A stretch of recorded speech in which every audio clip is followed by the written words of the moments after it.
what's going on, everybody? Welcome back to a brand new episode of Down South Up North. Hope you guys had a good weekend. Happy Monday, everyone. It's the best day of the week. But Matt, how we doing? Doing good. My boys won over the weekend. Looked pretty promising. And that's exactly what we're going to be talking about to start off in the athletic alerts. How'd your weekend go? It went good, dude. Kept myself busy. Played quick 9. You know, I always got to get some golf in the week. But, yeah, dude, it was good. So, again, we're staying down south, dude. This feels good. So let's get straight into the athletic alert. Matt, we're staying down south, baby. This feels good. We're actually showing couple some episodes love. in a row. I know, it's nice. So, we're talking about your Cowboys today. I'm going to let you just rant and go crazy, dude. So, take it away. Yeah, it's like I said. It was a good weekend, and I know it's a preseason game. I know I've said this before. Preseason does not mean anything. I mean, the Chiefs haven't won a game in preseason, but Patrick Mahomes looked like a magician this weekend with that behind the pack pass that he had. But look, it's a huge it's a tornado in Texas right now. Okay, you have Dak Prescott telling the media that conversations are going well. And his agent Todd France is handling everything. Is what Dak is relaying to everybody. Cowboys offered CeeDee Lamb to be the second highest paid wide receiver in the NFL, and he politely turned that down, and that's kind of going everywhere. But then like I said, you look at preseason. Brandon Aubrey, and I know kicking is one of the aspects that does matter. He makes a 66-yarder, which is the longest field goal in NFL history, look easy. I told you earlier, he's slicing a piece of cake. That's how easy he made it look on Saturday. And then Ryan Flournoy, he is our new receiver, I guess, preseason guy. He looked excellent against the Raiders this past weekend. So in case CeeDee Lamb does leave, at least I have something to look forward to. So, lots of good, lots of bad, lots of kind of up in the air kind of stuff with my Cowboys, but I want to start with CeeDee Lamb. I know he's been a revolving topic, especially on the show and in the NFL world. Look, if you don't put yourself first, what are you doing? He completely deserves all the money he's asking for. He had a hell of a season. He was high up on your fantasy ranking last week because of how much production he's given. He is a clear-cut number one receiver in Dallas, at least. There's very few guys that are ahead of him, in my opinion. But you also have to look at it from the team perspective, okay? You're entering your last year. I get it. Dak Prescott is entering his last year of his contract. Micah Parsons is asking for some money. These are big pieces. Now, I haven't even mentioned Trayvon Diggs, right? These are big guys who really helped this team go. And they're all going to need a piece of the pie. And so CeeDee Lamb, it was $33.5 million. You're $1.5 million a year under Justin Jefferson. Now you're putting your pride above the team, which that kind of crosses the line for me. I just said it's okay to, put yourself first and make sure your family is set for the rest of your life. But at the end of the day, bro, You're not just collecting paychecks from being on the Cowboys. I understand. I say this every year. Oh, it's our year. Blah blah blah. All the Cowboys fans, the whatever. But you still have to compete as a team. Football is the number one team sport in the world, out of any sport that's ever been invented. And for him putting himself over the team, to me, it's dude, it's a bad look. And Jerry Jones is not liking that either. It's how much more could they have given you? Do you really want the pride of being the number one receiver paid? I mean, Deshaun Watson is the highest paid quarterback in the NFL. Patrick Mahomes isn't complaining, and he just won back-to-back rings. Money does not equate to Super Bowl rings. And guess what? If you win a ring, then you get hella endorsements. You get bonuses. You get all these extra things on your contract if you win the big game. But you complaining over $1.5 million a year? Really, dude? So I don't know. It's a lot going on in Dallas. I'm excited, but at the end of the day, if CeeDee Lamb, if he wants to complain over that much money, And if he wants to sit out, I mean, we've seen players sit out, Kyle. We saw Deshaun Watson do it a few years ago. The biggest one, Le'Veon Bell. How did he look after that year? That completely ruined his career. He was never he was never the same. Le'Veon Bell is never the same after sitting out for the entire season because of a contract dispute between him and the ownership in Pittsburgh. So, CeeDee Lamb, I want you to play, but if you want to sit out, just know you are only hurting yourself. The team, next man up.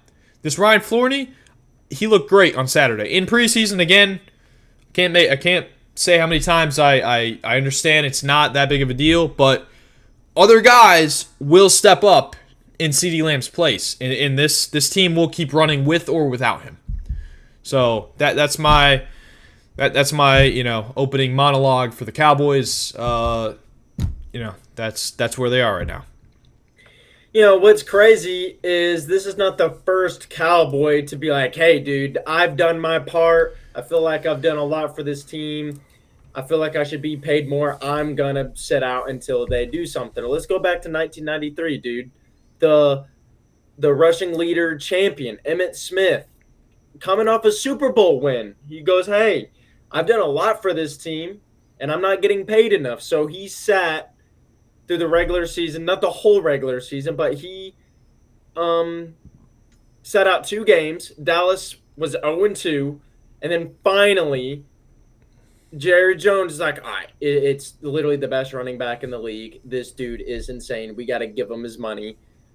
Gives him his money. Smith responded by earning an All-Pro that year, and they went 12-2 to finish the regular season. So I don't know. Like Jerry Jones, dude, there's something like I don't know what's clicking up here for him. Like CeeDee Lamb, this dude was top 3 in every stat last year for a wide receiver. Receptions, touchdowns, yards. He was top 3 in everything. And that was his breakout year. When you have a guy like that who breaks out, you should give him his money.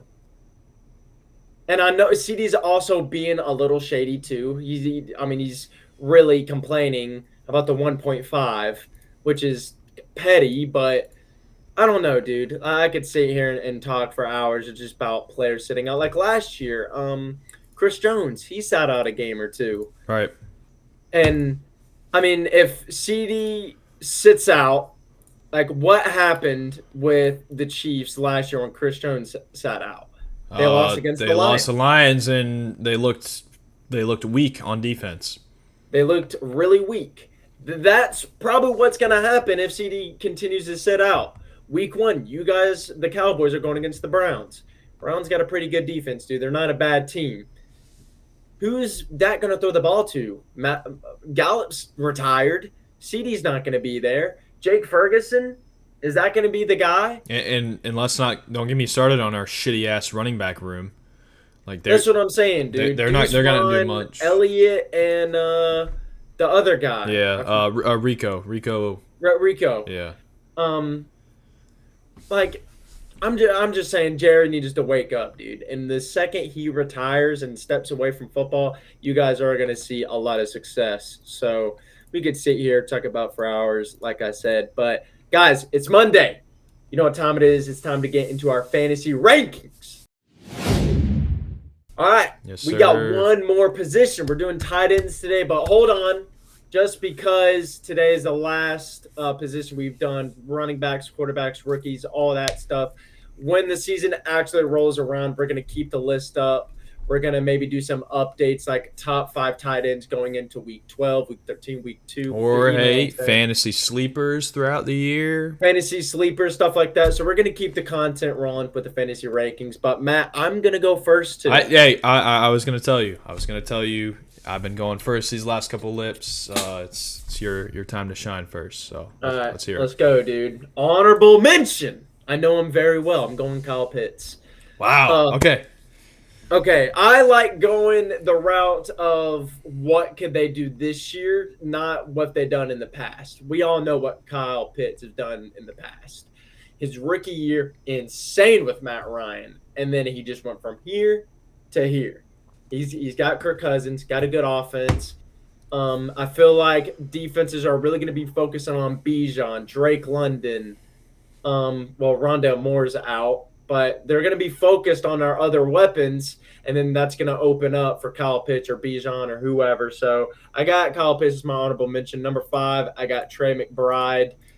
A little offense cooking in Arizona. I don't hate it. You get Marvin Harrison in the draft. Kyle Murray is going to be fully healthy if long he stays away from the Xbox. He'll be playing good football. And then you got Trey McBride, who's not a bad fantasy tight end. And then number 4, I got George Kittle. This dude, he just gets better every year. I mean, shit, dude, he could do it all. He could block. He could run all the way down the field and burn the DBs. He could catch it in the flats and make a guy miss and go all the way. So I got George Kittle, number 4. Number 3, I got Mark Andrews. This is a big if because he's coming off a nasty injury last year. And he was just in a car accident. He was just in a car accident too? Yeah, last week. Yep. So that's not looking good for Mark Andrews, but I mean, shit, dude, we've seen what him and Lamar are cooking up, and that offense just got better in Baltimore. So Mark Andrews 3rd. All right, got a guest appearance there. And then number 2, I'm going Travis Kelce. Love Travis Kelce. This guy last year was terrible. He had a god-awful year last year, but he's going to turn it up this year.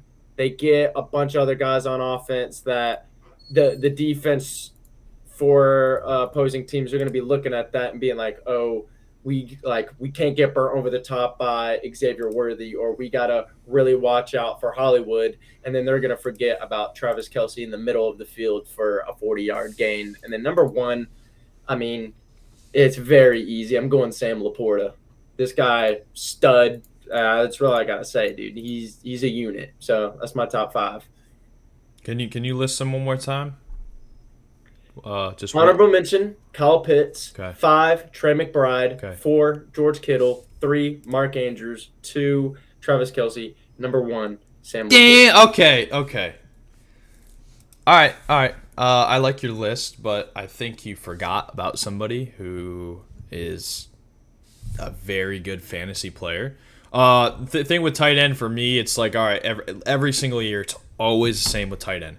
There is 3 to 4 guys that elevate you from here to here in terms of production, because when you have like a bye week, you're picking up a tight end is like the worst. It's like I don't know, it's terrible because they're not going to produce. But yeah, I am very surprised you didn't put one guy on your list, but I feel like I know who it is. Yeah, I mean, you also could have your reasons for this, but I'll start with my honorable mention, Trey McBride.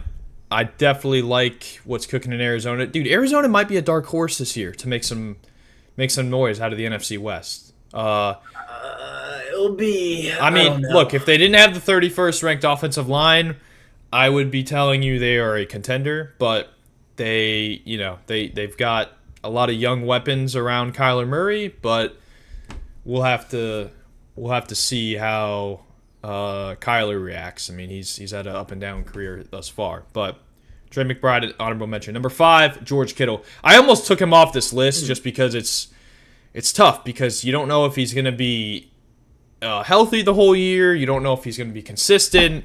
The Niners have a lot of weapons around them, so Kittle I think Kittle's probably like the 3rd or 4th option on that offense, which is insane because on most teams in the NFL, he'd be a number 1. That's what I like about him, though, is like game planning for the 49ers. It's like, all right, dude, just contain CMC.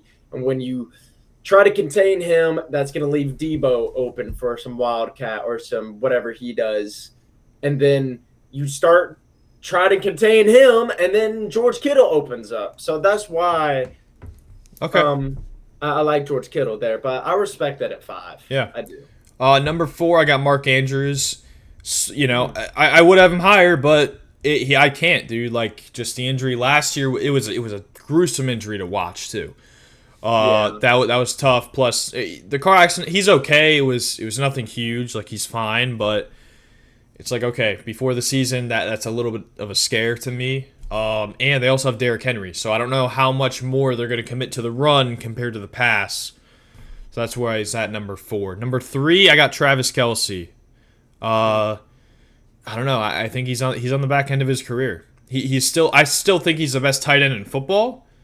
But in terms of fantasy, He did just have a really, really bad year, and he's getting old. I know, and look, I like your point to the fact that now Kansas City has some weapons around Mahomes, whereas like last year, I was like, dude, this is a nightmare. Like, they are not getting past the first round of the playoffs, and what do? They won the Super Bowl. So that in itself is very scary because there are people out there saying the Chiefs have only gotten better. And having a guy like Worthy could be Tyreek Hill 2.0. You have Hollywood Brown, who's a great player, even though he might miss the first couple of weeks. But Andy Reid, I know he's cooking up something good as well. So he's at number 3. Number 2, here he is, T.J. Hawkinson. I hate it. Are you kidding me? I knew you were going T.J. Hawkinson. Dude, he is a beast. I mean, look, I hate it. He was great on Detroit last year. And then he got traded, and everybody was like, oh, I don't know what he's going to do. And he still put up the same numbers. For this year, I don't like it because, number one... Is it the quarterback situation? No. He tore his ACL, and he waited for so long to get his surgery. Dude, he's going to be out for 6 weeks to start the season. He's going to be out for 6 weeks. He got his ACL... surgery in like January. Yeah. Like, I mean, don't get me wrong. He is a stud. Trust me, I know. But when you said I'm forgetting about someone, bro, yeah, he tore his ACL and MCL late in the season. Yeah, I don't know. I mean, it's just it's very iffy with me. But continue. I don't know. Like, maybe I have mine on the list. But when he is healthy, he's good. He had the best season of his career last year. Catches, targets, all that good stuff. And I don't know. I feel, with Jordan Addison going down and his available being questioned, when he gets in, they're going to put him in, and he is instantly going to be an impact on that field. Yeah. Like I said, with J.J. McCarthy going down, even though Sam Darnold was probably going to start the season, it is going to be iffy, but I don't know. I think it's the player. I think he's just a great player overall. And at number 1, I got to agree. It seems like all of our number 1s are the same. Sam Laporta. He's got the brightest future out of all these guys.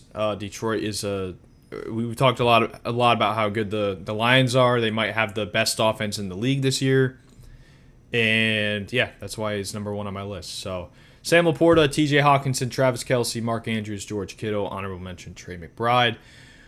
Look, I understand the Hawkinson might be a little high, but let's be honest. Like, a lot of these guys have injury problems. That is like true. Kittle. That is true. Kittle's always hurt in something. Mark Andrews, we just talked about he had an injury last year, and that one looked uglier than Hawkinson's. Kelce has been pretty durable for most of his career. Laporta, nothing's happened to him yet. Shouldn't say that, but out of all these guys, he's the healthiest. But I don't know. I tight ends is a weird position because a lot of the best ones are also not the most durable, but we still put them high and take them in the early rounds of our fantasy draft. Yeah, and then you have the opposite with Kyle Pitts. He's knock on wood. He's never really injured. It's just he can't do anything. Right, and that's what. Like, I'm not gonna lie. I would have had him right. If we had 2 honorable mentions, like a 6 and a 7, I would have put Kyle Pitts at 7. But I haven't seen it, dude. I have not seen. One good year doesn't do it. Right, and it just doesn't. And for me, that was like a fluke because I didn't know how. He was great at Florida. I understand he was, they called him a unicorn for a reason, but it's all about situation in the NFL. And he got put in a really bad situation. I know you're a diehard Falcons fan, but I would say when he got there, he wasn't in the worst situation because he had Matt Ryan at the end of his career. and Kyle Pitts almost broke.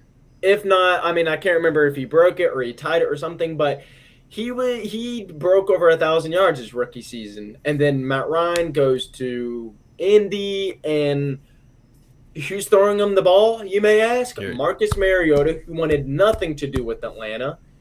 Marcus Mariota fucking hated Atlanta. Yep. Then you go Shitter. Yeah, your boy. Shitter, like, he's like a deer in headlights out there every Sunday. He doesn't know what's going on.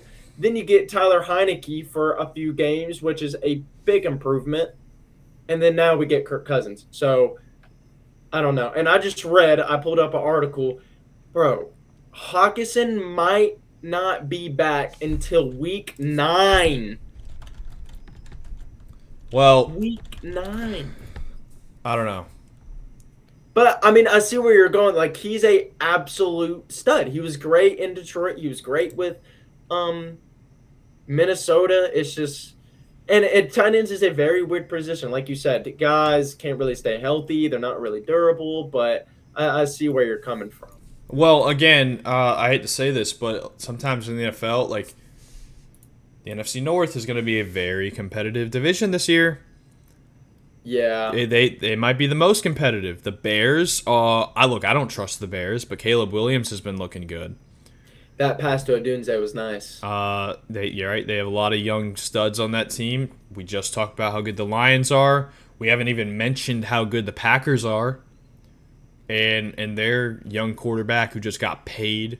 Their young up-and-coming wide receiver core, right? So, to me, I hate to say this, but they might rush T.J. Hawkinson back because, like I said, you're week 9, so we're talking, late October, early November?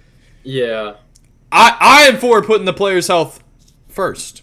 Mm-hmm. But if you're the Minnesota Vikings and you are 2-6 in, around Halloween time, you're gonna need him back because I guarantee you Detroit and Green Bay will have at least 6 wins, and the Bears might be right behind them. So it's honestly, I mean, unless they shut the season down entirely, they just lost JJ McCarthy. Like, they're losing guys daily. Minnesota, stay inside. It's not safe out there in training camp world for you. So yeah, that's how I look at it. Yeah, but hey, dude, I feel like every fantasy rankings, our list is pretty similar. It's just Switching around, it's all subjective.